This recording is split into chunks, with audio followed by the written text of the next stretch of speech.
స్వరూపం. అసలు ఆ స్వరూపం ఎలా వచ్చింది అనేది ఇప్పుడు చెప్పుకుందాం.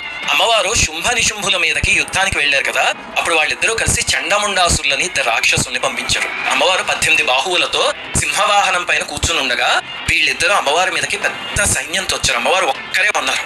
దుర్మార్గులు అన్నారు, నువ్వు ఎలాగో ఒంటరిగా ఉన్నావు, మరింత పెద్ద సైన్యం, ఎలాగో ఓడిపోతావు నువ్వు. ఆ మాట విని మా నాయకుడు శుంభుణ్ణి భర్తగా స్వీకరించు, అతను కామకళా ప్రవీణుడు, నువ్వు సుఖపడతావు అని అమ్మవారితో అన్నారు. ఎంత ఘోరమైన మాటది.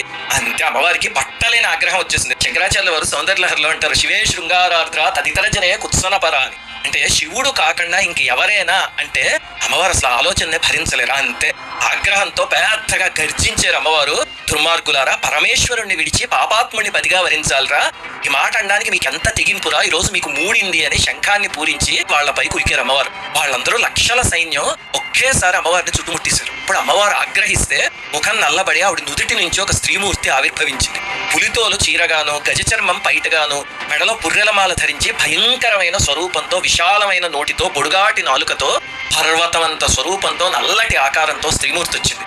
రాక్షసుల మీద పడి గుంపులు గుంపులుగా పిడికిళ్లతో పట్టుకుని పీల్చేసింది, పిప్పి చేసేసింది, నమిలి పారేసింది. వాళ్ళ ఏనుగులు, గుర్రాలు అన్ని లోపలికి వెళ్ళిపోయి ఆఖరికి మంత్రశక్తితో బాణపాశం వేసి చండముండులు ఇద్దరిని బంధించి అమ్మవారి దగ్గరికి తీసుకొచ్చి, అమ్మ నువ్వు రణయజ్ఞం చేస్తున్నావు కదా, యజ్ఞానికి 2 బలిపశువుల్ని తీసుకొచ్చానమ్మా అంటే అప్పుడు అమ్మవారి కత్తితో ఇద్దరి తల్లో నరికేశారు. ఆ తల్లే చండీదేవి.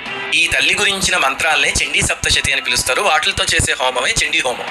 సరే, చండీ స్వరూపం చాలా భయంకరంగా ఉంది కదండి అనిపిస్తుంది కదా. చండీ సప్తశతిలోనే ఒక మాట ఉంది, చిత్తే కృప సమర నిష్ఠురతా చతుష్ట అని. అంటే అమ్మా నీ మనసంతా కారుణ్యమే అమ్మా, కానీ దుర్మార్గులతో యుద్ధం చేసేటప్పుడు మాత్రమే ఆ కఠినమైన రూపం చూపిస్తావు అని.